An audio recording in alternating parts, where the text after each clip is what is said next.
नमस्कार आप सभी को, मेरा नाम है उत्कर्ष सिंह और द गफलत की यहाँ पर एनसीईआरटी सीरीज के अंदर में आर पास्ट 1 क्लास 6 आप सभी का स्वागत है।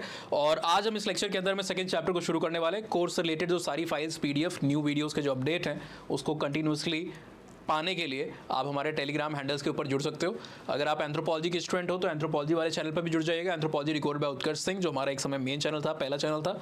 अभी आप मुझे गफलत पे देख रहे हो इंग्लिश वाले चैनल पे, तो @ द गफलत सर्च करोगे टेलीग्राम पे, @ जरूर लगाइएगा वरना मिलता नहीं कई बार आपको। न्यू चैनल से सारे के सारे वहाँ पे जुड़ जाइए। इंग्लिश कंटेंट सेम यहाँ पर पाने के लिए जो बच्चे इंग्लिश में पढ़ना चाहते हैं एक्सक्लूसिवली इंग्लिश के जगह पर, so they can join this particular channel the back benchers classes by Utkarsh Singh. इसका टेलीग्राम जो हैंडल है उसको आप इस आईडी से सर्च कर सकते हो। जब आप यूट्यूब पे सर्च करो चैनल को तो @ back benchers classes by Utkarsh Singh करोगे तभी आपको वहाँ पर मिलेगा। ना मिल रहा हो कुछ भी, कोई भी चीज़ नहीं मिलती है ना, तो कमेंट सेक्शन में टाइप कर दिया कि मैं आपको डायरेक्टली भेज दूंगा। इंस्टाग्राम पे मुझे कम्युनिकेट करने के लिए आईडी दी हुई है उत्कर्ष_हेयर, ईमेल आईडी okutkarshing@gmail.com भी दी हुई है। इंस्टाग्राम पे डायरेक्टली आप इस QR कोड को भी स्कैन करके हमारे साथ में जुड़ सकते हो। आज हम स्टार्ट करने वाले हैं हमारा चैप्टर 2। अच्छा, यहाँ पर थोड़ा सा एक कॉन्टेक्स्ट में आपको देता चलूँ। 2018-19 की जो आर पास्ट 1 थी, उसके बाद 2019-20 में एक नया उसका अपडेट होता है, संशोधन होता है। एक आध चैप्टर को हटा दिया जाता है, कंटेंट को थोड़ा सा रीऑर्गेनाइज किया गया, कहा गया कि बर्डन को कम करना है एक्सेट्रा। इसलिए जो पहली आपकी 2018-19 वाली एनसीईआरटी थी वहाँ पर चैप्टर 2 था on the trail of the earliest people. जो अगला आपकी एनसीईआरटी आई उसके अंदर में जो थर्ड चैप्टर था वो सेकंड चैप्टर बन जाता है, यानी कि from gathering to growing food. Now information कई सारी ओवरलैपिंग है, कुछ चीज़ें पुरानी वाली एनसीईआरटी में ज़्यादा थी, मतलब 2018-19 वाली पुरानी, मतलब ओल्ड एनसीईआरटीज़ की बात नहीं हो रही है, रोमिला थापर जी और बाकी की नहीं हो रही है, इस चीज़ की हो रही है। ठीक है, तो हमने दोनों को मर्ज कर दिया बिकॉज एक ट्रेंड है कि जितने आप पहले से नए की तरफ आते हो ना, उतना कंटेंट बर्डन कम होता है, इन्फॉर्मेशन और फैक्ट्स भी आपके कम होते हैं। जैसे सबसे पुरानी वाली एनसीईआरटी थी वो क्लास 6 के हिसाब से आप देखोगे बहुत एनरिचिंग थी। ठीक है ना, फैक्ट डिस्क्रिप्शन बहुत सारे वहाँ पर दिए थे, जानकारी दी हुई थी। पर लगा कि भाई छठी क्लास के बच्चे के लिए ओवरवेलमिंग है या बहुत ज़्यादा इन्फॉर्मेशन क्लटर्ड दिखाई दे रही है, तो रिड्यूस किया गया है नए हमारे पैटर्न के अंदर में। फर्दर अभी तो और भी चाहिए चेंजेस आ गए हैं, जो एक्सप्लोरिंग सोसाइटी एक्सेट्रा करके 2024-25 किताब है, 25-26 की, उसमें भी डिबेट हो रही है, पैनल कभी सुप्रीम कोर्ट जा रहा है, कभी ये चेंज हो रहा है, कभी वो चेंज हो रहा है। तो अभी सारी चीज़ कंसोलिडेट कर जाए तो हम उसके ऊपर भी एक सीरीज लेकर के आएंगे। बहरहाल आपको कंफ्यूज होने की जरूरत नहीं, कंटेंट आपका जो रहता है वो एक ही रहता है, वो बदलने नहीं वाला है।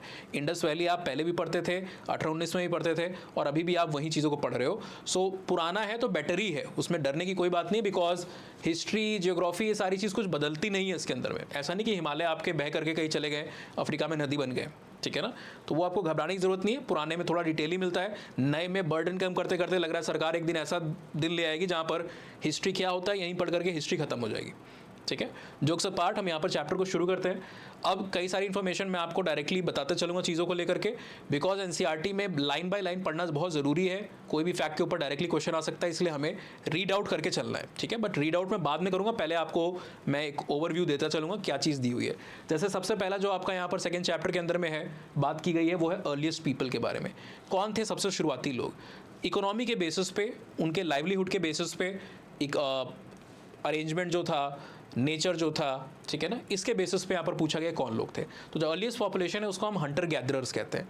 हंटर गैदरर्स का मतलब वो लोग जो अपनी आजीविका, लाइवलीहुड हंटिंग करके, जानवरों का शिकार करके या गैदरिंग करके नेचर की जो चीज़ें आसपास पड़ी हुई हैं, नट्स हैं, ट्यूबर्स हैं, बेरीज हैं, इनको कलेक्ट कर लिया और उसके बेसिस पे क्या कर रहे हैं, वो अपना जीवन व्यापन कर रहे हैं। ये हंटर गैदरर्स हुआ करते थे।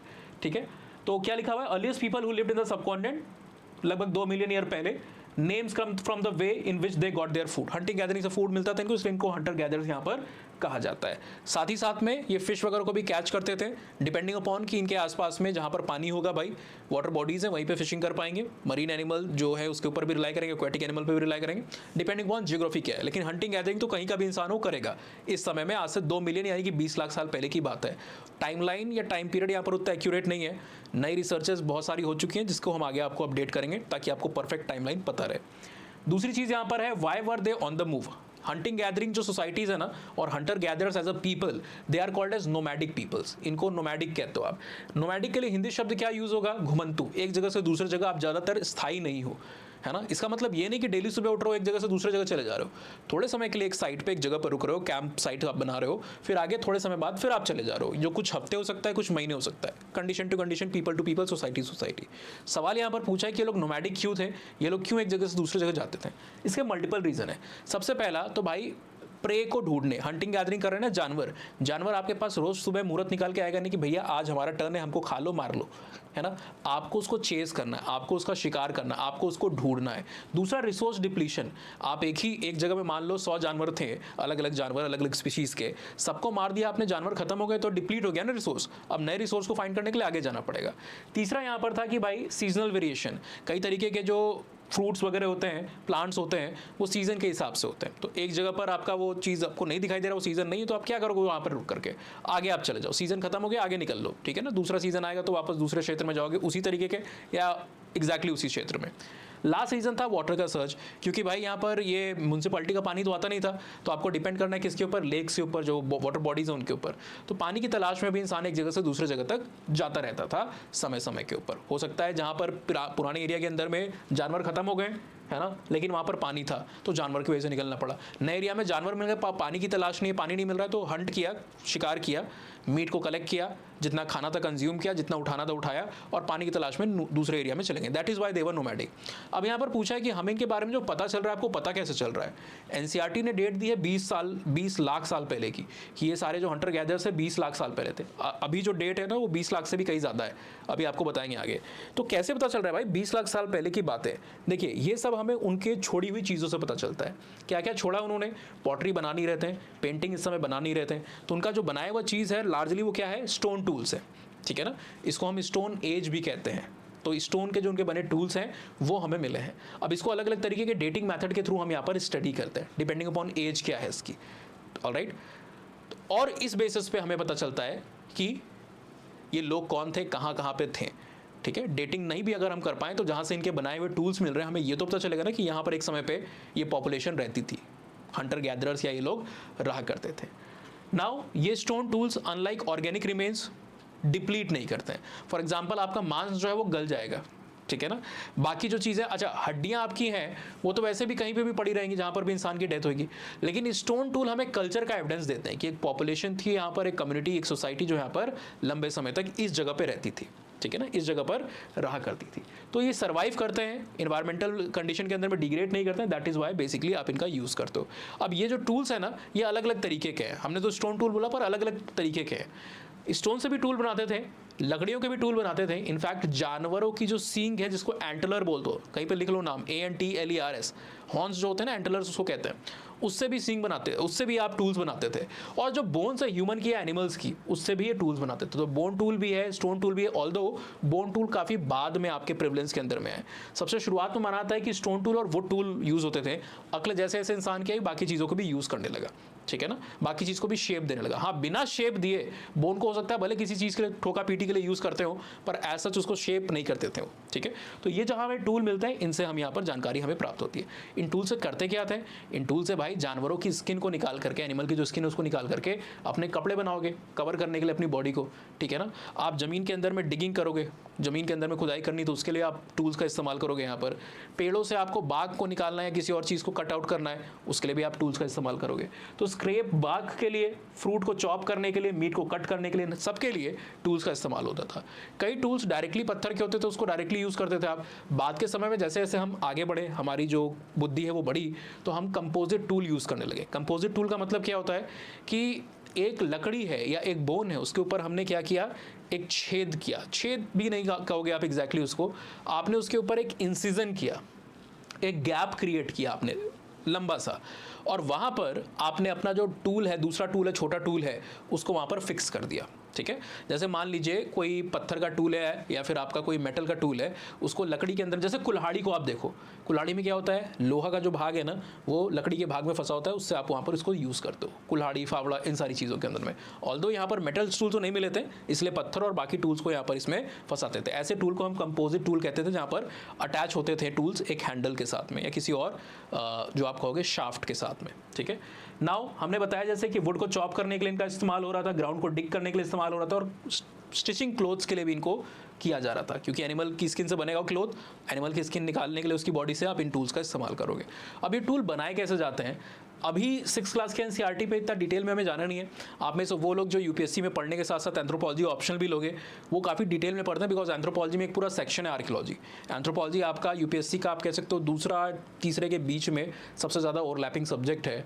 पीएसआईआर जियोग्राफी है, लेकिन एंथ्रो उसके साथ में काफ़ी ओवरलैप करता है, internal security, science, technology, archaeology, modern art and culture, बहुत सारी चीज़ों से। तो वहाँ पर ही आप बहुत डिटेल में पढ़ते हो, इतना डिटेल में पढ़ते हो जितना आप हिस्ट्री छोड़ो, हिस्ट्री ऑप्शन में भी नहीं पढ़ोगे। ये तो जीएस है, जीएस में भी एनसीईआरटी है, उतना आप ऑप्शन में भी नहीं पढ़ोगे, उतना डिटेल में आप स्टोन टूल्स के बारे में पढ़ते हो। तो हम यहाँ पर आप जिस लेवल पे बात कर रहे हैं उसी के हिसाब से समझाऊंगा, जैसे एनसीईआरटी में दिया हुआ है। बहुत डीप में जाने का क्या मतलब है, जब हम हिस्ट्री की स्टैंडर्ड सीरीज लाएंगे वो लाएंगे तब आप उसके बारे में पढ़ना। तो पूछा है यहाँ पर भाई टूल बनते कहते थे, दो मेथड होते थे। एक जो आपका है उसको स्टोन ऑन स्टोन मेथड कहते हो आप, ठीक है, या इसको डायरेक्ट परकशन मेथड भी बोला जाता है। डायरेक्ट का मतलब आपको ऑलरेडी पता है, डायरेक्ट है, करेक्ट है। परकशन का मतलब टक्कर या ठोकर होता है। एक पत्थर को जैसे यहाँ पर हाथ में लिया हुआ है या किसी प्लेटफॉर्म के ऊपर रखा हुआ है और उसके ऊपर दूसरा पत्थर मार रहा है, इससे क्या होगा, थोड़े बहुत टुकड़े इसके निकलेंगे और इसका एक हिस्सा जो है वो काफ़ी ज़्यादा शार्प हो जाएगा, नुकीला हो जाएगा, जिसको यहाँ पर यूज़ करेंगे एक टूल की तरह। दूसरा मेथड होता था प्रेशर फ्लेकिंग। प्रेशर फ्लेकिंग जैसे कभी आपने वो करते हुए देखा है, क्या कहते हो आप उसको, आलू को वो क्या कहते हैं यार, पीलर होता है ना जिसके साथ में आप उसको छीलते हो, ऑलराइट, उसी तरीके से आप एक स्टोन लिया और बहुत ही प्रिसाइजली प्रेशर लगा करके उसको वहाँ पर क्या कर रहे हो, शेप दे रहे हो। ये आपका जो मेथड, इसको प्रेशर फ्लेकिंग कहते थे, ठीक है ना। यहाँ पर एक और चीज़ आपको समझनी है कि फ्लेक क्या होता है। फ्लेक समझाने के लिए मैं यहीं पे समझा दूँ कि कोई अलग सहारा ले लूँ। एक काम करता हूँ, मैं आपको यहाँ पर समझाता हूँ। देखिए, ये एक आपको नेचुरल एक बड़ा सा पत्थर मिला, ठीक है ना। हमने क्या कहा कि आपने इस पत्थर को लिया, दूसरे स्टोन को लिया और इसके ऊपर आप क्या किए, मारने लगे, परकशन जिसको कहते हो आप, टक्कर ठोकर मारने लगे। अब इससे क्या हुआ, इस स्टोन का ये जो हिस्सा था, ये वाला हिस्सा ये यहाँ से निकल गया। तो इसका रिजल्ट क्या हुआ, रिजल्टेंट कुछ इस तरीके से होगा। रिजल्टेंट जो है वो कुछ इस तरीके से होगा,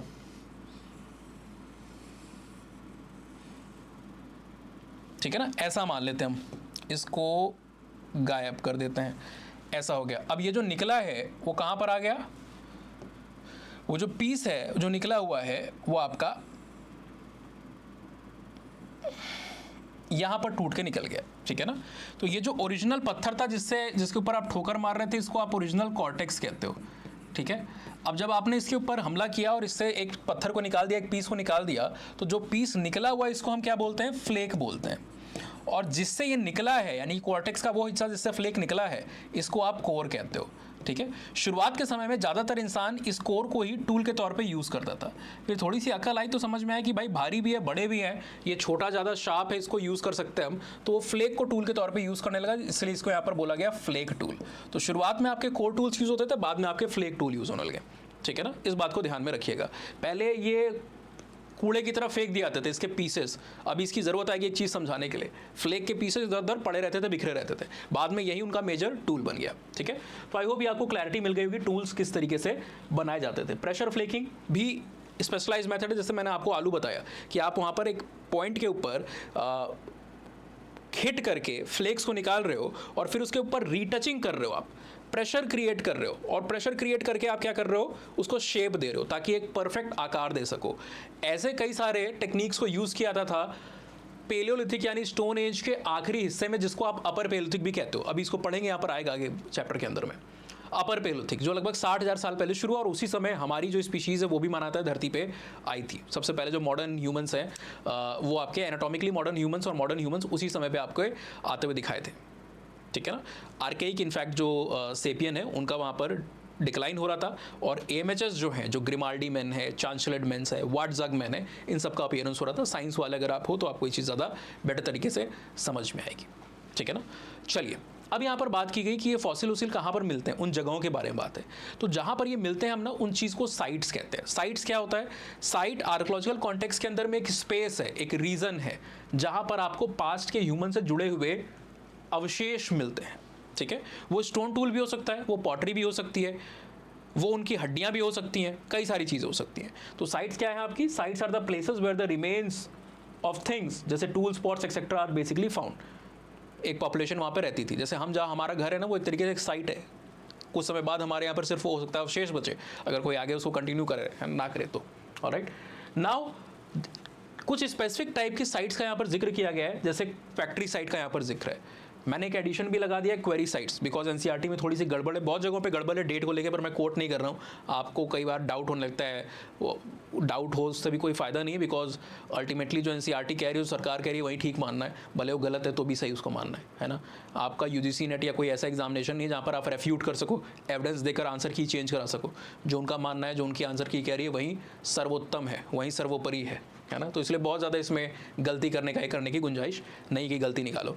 तो फैक्ट्री साइट क्या होती है? फैक्ट्री साइट वो नाम से ही पता चल रहा है, फैक्ट्री साइट वो साइट होती है जहाँ पर स्टोन टूल्स को मैन्युफैक्चर किया जाता है, बना जाता है।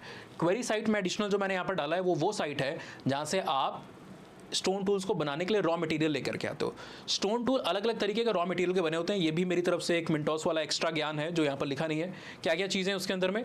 सबसे पहले क्वार्ट्जाइट और क्वार्ट्ज का इस्तेमाल होता था, बाद में एगेट, जैस्पर, कैलकेडमी, इन तरीके के स्टोन्स का भी वहाँ पर इस्तेमाल होने लगा स्टोन टूल को बनाने के लिए, ठीक है ना। ये रॉ मटेरियल था, तो रॉ मटेरियल क्वेरी साइट से मिलता था और फैक्ट्री साइट पे उसको मैन्युफैक्चर किया जाता था।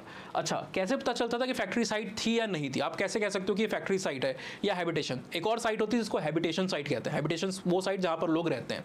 कैसे डिफ्रेंशिएट करोगे आप एक फैक्ट्री साइट को एक हैबिटेशन साइट से? देखिए, फैक्ट्री साइट पे ना मैन्युफैक्चरिंग के ट्रेसेस होते हैं, यानी कि जो पीसेस या चिप्स ऑफ स्टोन जिसको इंसान यूज नहीं करता था, जैसे फ्लेक को पहले यूज नहीं करता था, डिस्कार्ड कर देता था, फेंक देता था, कोर को स्टोन के तरह यूज करता था। तो अगर किसी साइट पे फ्लेक्स के या डिस्कार्डेड हिस्सों के बहुत ज्यादा आपको रिमेन्स दिखाई दे रहे हैं, तो वो फैक्ट्री साइट मानी जाती है, ठीक है, कि ये इंडस्ट्रियल या कोई एक्टिविटी इस तरीके की हुई है मैन्युफैक्चरिंग की। नेक्स्ट, कुछ साइटों के यहाँ पर नाम दिए हुए हैं इंडिया के अंदर में स्पेसिफिकली, जैसे मध्य प्रदेश के अंदर में रायसेन डिस्ट्रिक्ट के पास में आपकी, या रायसेन डिस्ट्रिक्ट के अंदर में ही इनफैक्ट नर्मदापुरम जो डिस्ट्रिक्ट है ना, जिसके लिए एक और नाम यूज होता है शायद, क्या नाम है नर्मदापुरम डिस्ट्रिक्ट का? होशंगाबाद। तो वहाँ पर आप जाओगे ना, पूरा जो रूट है हाईवे, उससे ही आपको एक ये भीमबेटका का बड़ा सा बोर्ड दिखाई देगा। मेरे टेलीग्राम चैनल पे मैंने कुछ इमेजेस भी शेयर किए जो पर्सनल गया हूँ जितनी बार भी, लेटेस्ट में जो गया था उसकी मैंने फोटो डाली, 2024 या 25 में शायद गया था मैं, ठीक है ना। तो भोपाल से ज़्यादा दूर नहीं है, बड़ा पास है। सांची स्तूपा भी आपको जाना है तो विदिशा वाला जो रूट है, और यहाँ जाओगे आप तो ये जो आपका होशंगाबाद वाला रूट है, मुश्किल से घंटे 2 घंटे का रास्ता है, ठीक है ना। कनेक्टिविटी ठीक ठाक है, ऑल्दो आपको बीच हाईवे पे उतरना पड़ेगा अगर आप बसेस वगैरह से जा रहे हो तो, पर्सनल व्हीकल से अगर नहीं जा रहे हो तो। और फिर उसके बाद बड़ा सा बोर्ड होगा UNESCO world heritage site Bhimbetka, ठीक है। तो भीमबेटका के अंदर में कई सारे रॉक शेल्टर्स हैं जिसके अंदर में लोग रहा करते थे, और यहाँ पर उनके स्टोन टूल्स भी मिले और उनकी जो पेंटिंग्स हैं वो भी वहाँ पर बनी हुई हैं, जो हमें कई सारे एविडेंसेस देती हैं, जिसके बारे में आगे भी हम बात करने वाले हैं, ठीक है ना। ये शेल्टर क्या करते, ये आपको क्या प्रोवाइड करता था? शेल्टर प्रोवाइड करता था किस चीज़ से? बारिश है, धूप है, विंड चल रही है, उससे। नर्मदा वैली के पास में आपको ये जो दिखाई देता है। अब ये तो हो गया आपका सेंट्रल इंडिया के अंदर में। साउथ इंडिया में आप जाओगे तो आंध्र प्रदेश के अंदर में एक ऐसी केव है जिसको कुरनूल केव कहते हैं। यहाँ पर भी भीमबेटका की तरह लोग शेल्टर का इस्तेमाल करते थे अपने आप को सुरक्षित रखने के लिए, बट इसके साथ साथ यहाँ पर आपको फायर के यूज़ के एविडेंस मिले हैं, कई सारे ट्रेसेस ऑफ ऐश मिला है, जिससे हम बेसिकली कह सकते हैं कि यहाँ पर फायर को यूज़ किया सकता था। अब वो कंट्रोल्ड फायर थी या अनकंट्रोल्ड फायर थी उसके बारे में हमें पता नहीं, लेकिन फायर यूज़, फायर एक्टिविटी के यहाँ पर आपको पायरोटेक्नोलॉजी के एंशिएंट एविडेंसेस मिलते हैं, ठीक है ना। फायर का यूज़ क्या क्या होता था भाई? लाइटिंग के लिए, जो जाहिर है कॉमन सेंस है, इसमें क्या ही बता रहा है। रोशनी के लिए यूज़ करोगे, मीट को रोस्ट करने के लिए करोगे आप, या फिर दूसरे एनिमल्स को वार्ड ऑफ करने के लिए, वार्न करने के लिए, फाइट करने के लिए। एक मैप है यहाँ पर जो हमने डाला हुआ है, आपकी एनसीईआरटी का ये मैप है जिसमें कुछ इंपॉर्टेंट साइट्स को दिखाया गया, ठीक है। आपकी कश्मीर के रीजन में 2 साइटें हैं जिसमें से एक मैप पे दिखी हुई है बुरज़ोहोम, जो लोग एक्स्ट्रा नॉलेज को लेना चाहते हैं। एक और साइट है गुफराल, GUFKRAL, ऐड कर लो आप, ज़्यादा दूरी नहीं है, 50 किलोमीटर के आसपास की दूरी है। श्रीनगर से दोनों 50-100 किलोमीटर के डिस्टेंस में बुरज़ोहोम और गुफराल, ठीक है ना। नॉर्थ वेस्टर्न जो पार्ट आपका है, जो कि अब भारत के अंदर में नहीं आता है, एक समय पार्टीशन के पहले हमारी बहुत इंपॉर्टेंट साइट थी यहाँ पर नियोलिथिक की, जिसको आप मेहरगढ़ कहते हो, ठीक है। देन आपका ये जो उत्तर प्रदेश वाला रीजन है, उत्तर प्रदेश मध्य प्रदेश के अंदर में, तो उत्तर प्रदेश के अंदर में कोल्डीवा साइट आती है और मागढ़ साइट आती है, ठीक है। देन आपकी मध्य प्रदेश के अंदर में भीमबेटका है, इसको छोड़ के भी पंचमढ़ी वगैरह भी बहुत सारी आपके साइट्स हैं मध्य प्रदेश के अंदर में। ये बिहार के अंदर में आपकी चिरान साइट है, चिरान डिस्ट्रिक्ट एक शायद पड़ता है जिसको आप छपरा डिस्ट्रिक्ट कहते हो, ठीक है ना। वहाँ पर ये साइट आपकी उसके पास में पड़ती है। सरन भी कहते हैं इसको या सरान भी कहते हैं, प्रोनाउंसिएशन मुझे पता नहीं, मैं बिहार बहुत गया नहीं हूँ बहुत बार। देन नॉर्थ ईस्ट में आपकी एक ही साइट है जो कि है दाउजेली हैडिंग। अच्छा, और भी कुछ साइट हैं, Neolithic site, new Stone Age site north east में, इंटरेस्ट है तो नोट कर लो एक्स्ट्रा नेम्स। सारू तारो, SARUTARU, और मारकडोला, MARAKDOLA, ठीक है, एक्स्ट्रा कुछ इन्फॉर्मेशन लेते चलो। साउथ में कुरनूल केव्स के अलावा पय्यमपल्ली है, ब्रह्मगिरी है, नागार्जुनी कोंडा है, ठीक है ना, अतिरम पक्कम है, पल्लावरम है, ये सारी भी साइट है। एक्स्ट्रा नाम से लिखना चाहो तो लिख लो। ईशनपुर है जो कि one of the earliest site है, 1.2 मिलियन ईयर की डेट देता है। भारत के अंदर में जो टॉप 3 ओल्डेस्ट साइट है ना उसमें से एक है। इनफैक्ट भारत की सबसे ओल्डेस्ट जो साइट है, एक्स्ट्रा इन्फॉर्मेशन आपके लिए, स्टोन एज की, और one of the earliest discovered site, दूसरे नंबर पर उसकी डिस्कवरी हुई थी और डेट में सबसे पुरानी साइट है वो है अतिरम पक्कम, तमिलनाडु के पास, तमिलनाडु के अंदर में आपको साइट दिखाई देती है। इसकी डिस्कवरी ना 1863 के आसपास में हुई थी। एक स्कॉलर थे रॉबर्ट ब्रूसफुट और उनके एक सहयोगी थे विलियम किंग। उन्होंने मद्रास के आसपास में, उस समय मद्रास टर्म यूज होता था इसलिए हम वही बोल रहे हैं, 2 साइटें थी, अतिरम पक्कम और पल्लावरम। पहले पल्लावरम मिला जो कि आई थिंक मई के आसपास, अप्रैल में, अभी जिस महीने में हम चल रहे हैं अप्रैल मई के आसपास में, अप्रैल में आई थिंक 1863 में आपका पल्लावरम से स्टोन आर्टिफैक्ट मिले सबसे पहले भारत के अंदर में। और सितंबर के महीने में विलियम किंग ने रॉबर्ट जो आपके ब्रूसफुट के एसोसिएट थे उनको अतिरम पक्कम से मिले। अतिरम पक्कम हमें इंडिया के अंदर में ओल्डेस्ट स्टोन एज साइट की डेट देता है जो कि 1.5 मिलियन ईयर हो गए, यानी कि आपकी लगभग 15 लाख साल पहले की, ठीक है ना। आदि कन्नलूर भी आपकी है, हालूर भी है, मस्की भी है जो लिखी नहीं है यहाँ पर, देन इनाम गांव से लेके, तो ये सारी साइट हैं। और यहाँ पर मेंशन भी किया हुआ है कि भाई कौन सी पेलोलिथिक और कौन सी नियोलिथिक है, यानी old stone as, new stone as. अभी हम यहाँ पर पढ़ लेंगे ना क्या टर्मिनोलॉजीज के बारे में, तो थोड़ा आपको और क्लियर हो जाएगा, ठीक है। अब चेंजिंग इन्वायरमेंट का यहाँ पर जिक्र किया गया है। हमने, आपको याद होगा पहला जो लेक्चर था इंट्रोडक्टरी लेक्चर, वहाँ पर टाइमलाइन के बारे में बताया था। तो मैंने कहा था ना कि आपका लगभग 26 लाख साल से लेकर के 12,000 साल के बीच में एक समय चल रहा था जिसको हम प्लीस्टोसीन इपॉक बोलते हैं। सरल भाषा में इसको आप आइस एज भी कहते हो, ठीक है ना। धरती का एक मेजर हिस्सा बर्फ की मोटी चादर से ढका हुआ था, लेकिन कई सारे रीजन में आइस एज के अंदर में ये जो ग्लेशिएशन का इवेंट है, बर्फ की चादर की जगह पर भयंकर बारिश हो रही थी, जिसको आप प्लूविएशन कह रहे हो। बर्फ की चादर जहाँ पर बन रही है वो ग्लेशिएशन इवेंट है, जहाँ पर बारिश हो रही है उसकी जगह पर उसको आप प्लूविएशन कहते हो। अफ्रीका में आपको प्लूविएशन दिखाई दे रहा है, ज़्यादातर यूरोप और बाकी पार्ट्स के अंदर में दुनिया में ग्लेशिएशन दिखा दे रहा है। इंडिया में दोनों का मिक्स है। नॉर्दर्न इंडिया के अंदर में जो भी आपने देखा, नॉर्दर्न वेस्ट रीजन पूरा का पूरा, वहाँ ग्लेशियल सीक्वेंसेस थे, और जो सदर्न रीजन आपको दिखाई देगा पेनिनसुलर इंडिया में, वहाँ पर प्लूविएशन आपका चल रहा था। तो 12,000 साल के आसपास ये आइस एज जो है जाकर के खत्म हो जाती है। स्पेसिफिकली 11,700 BC के आसपास माना जाता है कि ये खत्म होती है, यानी कि आज से लगभग 13,500-14,000 साल पहले आइस एज खत्म होती है। अच्छा, एक दिन कोई किसी दिन नहीं खत्म हो गई, वो एक लंबा ट्रांजिटरी पीरियड था, फ्लक्चुएशन था काफ़ी ज़्यादा क्लाइमेट के अंदर में। यंगर और ओल्डर ड्राइस, आगे चलोगे आप तो ये सब शब्द सुनोगे, अभी मैं यूज़ नहीं करूँगा, बताऊँगा भी नहीं, रहने दो, है ना, कन्फ्यूजन होगा। More you know more you get confuse, avoid it if not necessary. तो क्लाइमेट यहाँ पर चेंज होने लगा। चेंज होने लगा तो क्या हुआ, ग्लोबली जो टेम्परेचर है वो राइज करने लगा। आइस एज में जाहिर सी बात है ठंडा है, नाम से ही पता चल रहा है ना, हिमयुग कहते हैं उसको। तो अब ये जो नया समय आया, प्लीस्टोसीन का एंड हुआ, नया इपॉक शुरू हुआ जिसको होलोसीन आप कहते हो, 11,000 साल 11,700 BC के आसपास में। तो क्या है, ग्लोबली टेम्परेचर राइज कर रहा है। टेम्परेचर राइज कर रहा है तो डाइवर्सिटी को सपोर्ट करता है ना। दुनिया के अंदर में जो माइक्रोब्स या फिर जो अलग अलग स्पीशीज़ की पॉपुलेशन है वो ज़्यादा कोल्ड की जगह पर ज़्यादा वार्म टेम्परेचर के अंदर में थ्राइव करते हुए आपको दिखाई देंगे। तो पेड़ों पौधों की भी नई नई स्पीशीज़ आई, पानी ग्लेशियल मार्स जो है वो मेल्ट हुए, तो जो वाटर बॉडीज़ है वो भी हुई। तो लाइफ का एक तरीके से आप देखोगे ना, एक नया ही उछाल मिला दुनिया भर के अंदर में। ग्रासलैंड आपके डेवलप हो रहे हैं, फॉरेस्ट आपके डेवलप हो रहे हैं, डियर, एंटीलोप, गोट, शीप, एनिमल की कई सारी स्पीशीज़ आपको दिखाई दे रही है। और फिर हमने क्या किया, डोमेस्टिकेशन को शुरू कर दिया, ठीक है ना। जानवरों को पाला और फिर पेड़ पौधों को भी हम यहाँ पर डोमेस्टिकेट करने लगे, उनसे हम राशन जो है, अनाज जो है, उसको वहाँ पर प्राप्त करने लगे पहले। लेकिन क्या हुआ, जानवरों का डोमेस्टिकेशन हुआ। किन जानवरों को यहाँ पर डोमेस्टिकेट किया था, अभी थोड़ा सा आगे बात होगी डोमेस्टिकेशन वाले सेक्शन के अंदर में। फार्मिंग की भी बिगनिंग को अभी हम रहने देते हैं, आगे एक पूरा डिटेल यूनिट है उसके ऊपर। डिटेल यूनिट मतलब डिटेल सेगमेंट है इसी चैप्टर के अंदर में। अब यहाँ पर एक पोर्शन आ जाता है आपके NCERT के अंदर में, जो आपको पूरे टाइम पीरियड के नेम्स और डेट्स से फेमिलियर कराता है। But I do not think कि आपको बताने की ज़रूरत है मुझे, because chapter 1 was all about this. Introductory lecture मैंने पहले दिन लिया था, ये चीज़ आपको ऑलरेडी पहले मैंने बता दी थी कि 3H सिस्टम एक स्कॉलर ने दिया है जिनका नाम है CJ थॉम्सन। CJ थॉम्सन ने पूरे जो टाइम लाइन है उसको 3 हिस्सों में बांट दिया।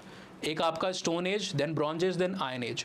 बाद में एक स्कॉलर आते हैं जिनका नाम है जॉन लबॉग, वो इस स्टोन एज को 2 हिस्सों में बांट देते हैं, पेलोलिथिक और नियोलिथिक, ठीक है ना, यानी ओल्ड स्टोन एज और new stone age. Alright, Louis Lartet करके एक स्कॉलर आते हैं, वो इस पेलोलिथिक को फर्दर लोअर, मिडल और अपर के अंदर में बांट देते हैं। वही इन्फॉर्मेशन आपकी यहाँ पर भी दी हुई है कि आर्कियोलॉजिस्ट ने बहुत सारे टाइम्स और डेट्स को यहाँ पर यूज़ किया है। जैसे पेलोलिथिक टर्म मैंने आपको पहले ही बताया था कि 2 ग्रीक टर्म के मिलने से बना हुआ है। पेलियोज मतलब ओल्ड, लिथिक मतलब स्टोन, ठीक है। 99% जो हमारी अर्थ की हिस्ट्री का टाइम है वो इस पेलोलिथिक के अंदर में ही गया हुआ है। जो स्टोन एज है उसके अंदर में गया है। मेटल एजेस तो आपकी 5-6 हज़ार BC के आसपास ज़्यादा से ज़्यादा पुरानी डेट उसकी मिलती है। तो दुनिया में कहीं भी मेटल एज आपकी आज से 6-8 हज़ार साल से पहले नहीं थी, ठीक है। जैसे आयन एज के या ब्रॉन्ज एज के जो एविडेंसेस हमें मिले हैं वो 3300 से लेकर के 4500 4800 BC के आसपास है। 5000 भी मान लो तो आज से लगभग 7000 साल की डेट हुई वो। इससे पहले पूरा जो समय था वो स्टोन एज का था। अर्थ की हिस्ट्री का 99% से भी ज़्यादा समय आप देखोगे तो NCERT के अंदर में पुरानी डेट जो दी हुई है वो यहाँ पर है कि पेलोथिक आपका जो है वो एक्सटेंड करता है 2 मिलियन से लेकर के 12,000 साल तक। ये गलत है। लेटेस्ट रिसर्चेस के बेसिस पे आप जो अर्लीस्ट डेट हमें मिली है वो अफ्रीका में केनिया के अंदर में एक साइट है जिसका नाम है लोमकिवी, और वो डेट हमें देता है 33 लाख साल की। ये 20 लाख साल की बात कर रहा है, इससे 13 लाख साल ज़्यादा। लेकिन दुनिया भर में हर जगह वो डेट नहीं मिलती। जैसे मैंने अभी बताया कि इंडिया में अतिरम्पक्कम की जो साइट है वो 15 लाख साल की डेट देती है। अलग अलग समय पे अलग अलग सीक्वेंसेस, अलग अलग जगहों पे डेट्स डिफरेंट आपको मिलती है। आर्कोलॉजिकल रिसर्चेस जैसे जैसे और आगे बढ़ेगी हो सकता है डेट्स और भी पीछे जाते हुए हमें मिले, ठीक है ना। तो हमने यहाँ पर आपको बताया कि लार्टेट ने इसको फर्दर पेलोलिथिक को लोअर मिडल अपर के अंदर में बांट दिया। पहले लेक्चर को नहीं देखे हो तो देखिएगा, उसके अंदर लोअर मिडल और अपर का भी आपको मैंने टाइम पीरियड बताया है। For example lower 33 lakh years यानी कि 3.3 मिलियन से 0.35 टू 0.45 मिलियन ईयर को तक चलता है। लिखना है तो लिख लो आप अभी। देन इस समय लोअर पेल्थिक खत्म होता है, मिडल पेल्थिक शुरू होता है जो कि 0.35 0.45 मिलियन ईयर से लेकर के 50-60 हज़ार साल तक चलता है। फिर मिडल खत्म हुआ, अपर शुरू हुआ 50-60 के आसपास। 50-60 हज़ार से लेकर के लगभग 18,000 साल तक आपका अपर पेल्थिक चलता है, ठीक है ना। जिसके बाद आपका मीजोलिथिक आता है लगभग कुछ यही 17-18 हज़ार साल के आसपास, और वो आपका नियोलिथिक जब आपका 11-12 हज़ार साल के आसपास तक चलता है। फिर 11-12 हज़ार साल के आसपास में आपका जो न्यू स्टोन एज या नियोलिथिक है वो शुरू हो जाता है। तो ये टाइमलाइन ऑलरेडी आपको डिटेल में पहले लेक्चर में बताई है, वो आप समझ लो, ठीक है ना। मीजोलिथिक खासकर जो यहाँ पर टाइम पीरियड है वहाँ पर एक स्पेसिफिक टाइप के टूल का इस्तेमाल होता है जिसको माइक्रोलिथिक कहते थे। अगेन ये भी दो शब्दों से मिलकर बना है, माइक्रोज मतलब कि small, lithic again stone. Small tools यहाँ पर होने लगे। स्मॉल टूल भी कितने, एक्स्ट्रा इन्फॉर्मेशन मिनटोस वाली बात बताता हूँ आपको, 3 सेंटीमीटर इसकी स्टैंडर्ड साइज मानी जाती है, ठीक है ना। कुछ जगहों पे 5 सेंटीमीटर भी लिखा है, पर 3 आर्कोलॉजी के अंदर में हम सेंटीमीटर माइक्रोलिथिक की एवरेज साइज को यहाँ पर मानते हैं। ये भी अलग अलग तरीके के होते हैं, एक ज्योमेट्रिकल और नॉन ज्योमेट्रिकल। ये भी एक्स्ट्रा नॉलेज है मिनटोस वाली आपके लिए। ज्योमेट्रिकल का मतलब होता है कि यहाँ पर इनका शेप जो है वो ज्योमेट्रिक है, ठीक है ना। ल्यूनेट हो सकता है, ट्रैपीजियम के शेप का हो सकता है, ट्राइंगुलर हो सकता है, ये सब शेप है। नॉन ज्योमेट्रिक मतलब कोई इनका आकार प्रकार फिक्स आपको नहीं दिखाई देता है। चलिए अब यहाँ पर केव पेंटिंग्स की बात की है। दुनिया भर में केव पेंटिंग्स दिखाई देती है, पर इसने ये नहीं बताया कि वो केव पेंटिंग्स कब आई। हम ऐड करते हैं इन्फॉर्मेशन को। अपर पेलोथिक जो आपका है, यानी कि पेलोथिक का आखिरी हिस्सा जो आपका है, बोला ना कि Paleolithic is divided into lower middle upper, अभी टाइमलाइन भी बताई। अपर पेलोथिक जो 50-60 हज़ार साल पहले आपका शुरू हुआ है, इस समय आपकी इसके अंत में ऑलमोस्ट टर्मिनल फेजेस में आपकी अर्लीस्ट पेंटिंग्स या केव आर्ट या रॉक आर्ट आपको आते हुए दिखाई दी, ठीक है। शुरुआत में हमें स्पेन के अंदर में, फ्रांस के अंदर में ऐसी बहुत सारी, पोर्टुगाल के अंदर में कई सारी केव साइट्स मिली हैं, रॉक आर्ट मिली है, जैसे अल्टामीरा, लास्कॉक्स जिसकी इमेज भी मैंने यहाँ पर लगाई हुई है, ठीक है। इस तरीके के एनिमल्स वहाँ बने होते थे। डियर है, एंटीलोप है, बाइसन्स हैं, ये सब आपके बने हुए थे, ठीक है। और क्या दिखाया जाता था, लोगों के डांसिंग के सीन है, कम्युनल रिचुअल्स को प्रैक्टिस कर रहे हैं, हंटिंग गैदरिंग के सीन्स आपको दिखाई दे रहे हैं, लड़ाइयों के भी सीन्स आपको दिखाई दे रहे हैं, ठीक है। बहुत सारी चीज़ है, लोग हनी को कलेक्ट कर रहे हैं। कई सारे बाद के समय में सिंबॉलिक साइंस बनने लगे, ऑलराइट। और कलर जो थे वो नेचुरल कलर्स से, नेचुरल पिगमेंट्स को यहाँ पर यूज़ किया जाता था। चारकोल को आप यूज़ कर रहे हो काला कलर अगर आपको चाहिए तो, हेमेटाइट वगैरह को यूज़ कर रहे हो आप अगर आपको वहाँ पर रेड कलर चाहिए तो, ठीक है ना। तो ऐसे आप जो नेचुरल पिगमेंट्स हैं उनका यहाँ पर सहारा ले रहे हो कलर करने के लिए। अच्छा, ब्रश भी नहीं तो ब्रश कैसे करोगे आप? यूजुअली या तो स्टोन को अगर शार्प चीज़ों को बनाना है तो स्टोन को यूज़ कर सकते थे, otherwise root, nodules, leaf etcetera, these things were used basically as a brush, alright. तो सब्जेक्ट भी आपको पता चल गया, क्या बना रहे थे, कैसे बना रहे थे, कब बना रहे थे, ये सब चीज़ें भी आपको डिटेल में पता चल गए, ठीक है। अब स्पेन और उसका तो मैंने आपको बता दिया। फ्रांस में अल्टामीरा और लास्कॉक्स जिसकी इमेजेस भी लगी हैं। इंडिया में भीमबेटका है, पंचमढ़ी है, इस तरीके के। मध्य प्रदेश, उत्तर प्रदेश, उत्तराखंड में लाखों देयार केव है। आप चाहो तो आर्ट एंड कल्चर के हिसाब से इंपॉर्टेंट हो सकता है, नोट कर सकते हो कहीं पे। मध्य प्रदेश का मैंने आपको 2 बता ही दिया। इसको छोड़ करके कुरनूल केव्स के बारे में ऑलरेडी हमने आपकी बात की हुई है, एंशंट केव्स की। नाउ उत्तर प्रदेश में मिर्ज़ापुर करके एक डिस्ट्रिक्ट है, वहाँ पर आपको सोनभद्र मिर्ज़ापुर जो पहले एक हुआ करता था, वहाँ पर एक केव है जिसको लेखनिया बोलते हैं या लेखनिया दारी बोलते हैं, ठीक है ना। तो हर आपको मोस्ट ऑफ द स्टेट्स में इस तरीके के रॉक आर्ट एंशंट मिलेंगे। देन एनसीईआरटी यहाँ पर डिवीजन ऑफ लेबर की बात करता है। हंटर गैदरर हमने बोला ना, लोग कौन थे, हंटर गैदरर थे। इनकी सोसाइटी में भी आज की सोसाइटी की तरह डिवीजन ऑफ लेबर था। जैसे हमारी आज की सोसाइटी में अलग अलग लोग अलग अलग काम करते हैं, इनके में सिंपल लेवल ऑफ ऑर्गेनाइजेशन था। मेल हंटिंग करता था और गैदरिंग का काम जो नट्स बेरीज को आसपास से कलेक्ट करना था घर के आसपास से, वो फीमेल करती थी। ठीक है, बच्चों का ख्याल रखना भी उनका ही काम था। बच्चों का भी अपना रोल था, सब लोग कॉन्ट्रीब्यूट करते थे थोड़ा थोड़ा अपनी एज और अपने कैपेबिलिटीज़ के हिसाब से। नाउ इंडिया के अंदर में खासकर अपर पेलोथिक जो टाइम पीरियड है 50-60 हज़ार साल के आसपास वाला, वहाँ पर महाराष्ट्र में जलगांव के अंदर में एक साइट है जिसको पाटने कहते हो। यहाँ से हमें ऑस्ट्रिच के एग शेल्स मिले। ऑस्ट्रिच के अंडे काफ़ी मजबूत होते हैं, बड़े होते हैं साइज में, वो मिले। माना जाता है कि प्रोबेबली इनका जो यूज़ है वो वाटर वगैरह को स्टोर करने के लिए किया जाता था। ठीक है ना, कुछ के ऊपर डिजाइंस वगैरह भी आपको बनी हुई दिखाई दे रही है, कुछ ऐसे भी हैं जिसके ऊपर बीट्स जिनसे बीट्स को वहाँ पर बनाया गया है। नाउ कर्नाटका की एक साइट हुंसगी जो है उसको यहाँ पर यूज़ बताया गया, उसके बारे में जानकारी दी गई है, जहाँ पर फैक्ट्री कम हैबिटेशन साइट के हमें स्टोन एज के एविडेंसेस मिलते हैं। अब आ जाते हैं डोमेस्टिकेशन की, जिसकी हम बात कर रहे थे। पहले इंसान ने एनिमल्स को डोमेस्टिकेशन किया और एनिमल के अंदर में भी पहले डॉग को डोमेस्टिकेट किया। डॉग को डोमेस्टिकेट करने का, जो वाइल्ड डॉग्स उसको डोमेस्टिकेट करने का रीज़न क्या था भाई, एक तो आपके घर की सुरक्षा भी कर सकता था और दूसरे जानवरों को चेस करने के लिए, पकड़ने मारने के लिए, शिकार करने में भी आपकी हेल्प करता था। इसके बाद शीप, गोट, कैटल वगैरह को भी आपने डोमेस्टिकेट करना, पिग वगैरह को भी डोमेस्टिकेट करना आपने शुरू किया। तो ह्यूमंस हम लोग क्या बन गए, हंटर गैदरर से वी बिकेम हर्डर्स। और फिर हमने प्लांट्स को भी डोमेस्टिकेट करना शुरू कर दिया, तो हम हर्डर से बन जाएंगे फार्मर्स। ठीक है ना, जो यहाँ पर है शुरुआती में जो फार्मिंग के एविडेंसेस हैं वो अगर आप इंडिया की बात करो तो नॉर्थ वेस्टर्न जो रीजन है, मेहरगढ़ करके जो साइट अभी आपने देखा कि अब इंडिया में नहीं है ना, बोलन पास जो कि ईरान वाला जो रास्ता है वहाँ पर दिखाई देती है, तो मेहरगढ़ से एविडेंसेस मिलते हैं। इसको छोड़ करके कश्मीर के अंदर में जो हमने बताया वहाँ पर हमें न्यूलिथिक एज के या अर्लीस्ट फार्मर जो थे उनके एविडेंसेस मिलते हैं। नॉर्थ ईस्ट और साउथ इंडिया के अंदर में भी हमें ये एविडेंसेस मिले हुए हैं। ठीक है ना, कई साइट्स पे आपको जो रिमेन्स है बर्न्ट ग्रेन्स के वो भी मिलते हैं, जो कि एक इंपॉर्टेंट एविडेंस होते हैं पास्ट को जानने के लिए, समझने के लिए। नेक्स्ट यहाँ पर एक सेटल लाइफ आई, जिसका यहाँ पर एनसीईआरटी ने जिक्र किया है। मतलब अब हम हंटर गैदरर नहीं है तो हमारी लाइफ नोमैडिक नहीं है, हम यहाँ पर जानवरों को पालने लगे और खेती करने लगे तो हम एक जगह पे लंबे समय तक रुक सकते हैं। So now what we have become settled agricultural community and probably herders. एक जगह पे रुक गए तो सीडेंटरी हो गए, स्थायी हो गई हमारी लाइफ, भटक नहीं रहे एक जगह से दूसरे जगह तक। इसके कई सारे एविडेंसेस मिले, लोग यहाँ पर घर बनाने लगे, हट्स बनाने लगे और उसके अंदर में रहने लगे। जैसे बुर्ज़होम जो कश्मीर में अभी साइट हमने मैप पे देखी थी और गुफराल की बात की थी, श्रीनगर से थोड़ी दूरी पे साइट्स है, 1-2 घंटे की दूरी होगी। बुर्ज़होम के अंदर में आपको पिट हाउसेस मिले। पिट हाउसेस क्या होते हैं, गड्ढा ज़मीन के अंदर में क्रिएट किया और वहाँ पर लोग रह रहे हैं, कुछ इस तरीके से इमेज यहाँ पर दिखाई गई। अब इन पिट्स के तरफ नीचे जाने के लिए वहाँ पर सीढ़ी बनी हुई है। सीढ़ी लकड़ी वगैरह की नहीं बनी है, सॉइल को ही काट करके वहाँ पर सीढ़ी को बनाया गया है। ठीक है ना, पिट के अंदर बाहर आपको चूल्हे दिखाई देते हैं। माना जाता है कि सीजनल एक हैबिटेशन स्ट्रैटेजी थी, अलग अलग सीजन जैसे मौसम बदलते थे उसके हिसाब से लोग अंदर या बाहर रहा करते थे, ओवरग्राउंड या अंडरग्राउंड वहाँ पर रहा करते थे।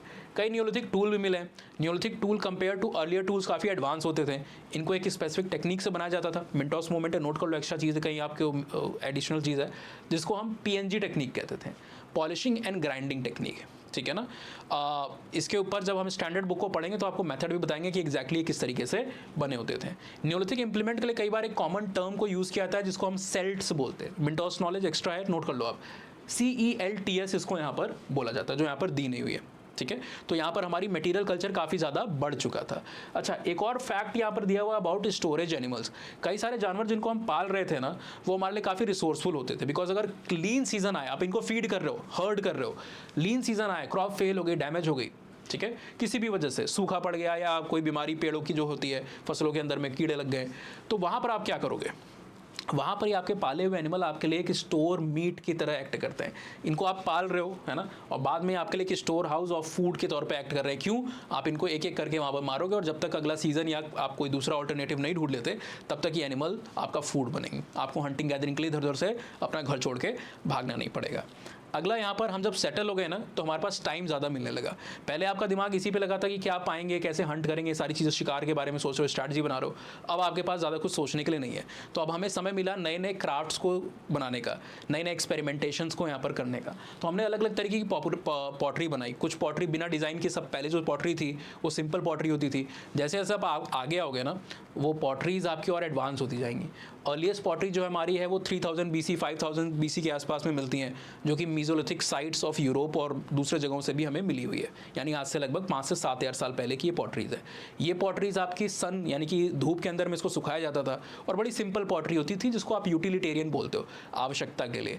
जब आप इंडस वैली, आप महाजनपदास के समय की जो पॉटरीज है भारत के अंदर में उसको देखोगे, जिसको PGW या NBPW पॉटरीज बोलते हैं, वैदिक के जो लेटर वैदिक एज के साथ में जो जुड़ी पॉटरीज हैं, इनको डीलक्स वेयर पॉटरीज बोला जाता है। काफ़ी साज सज्जा के साथ में स्पेशल पर्पस ओकेजन के लिए, प्रोबेबली गेस्ट के लिए इनको यूज़ किया जाता था।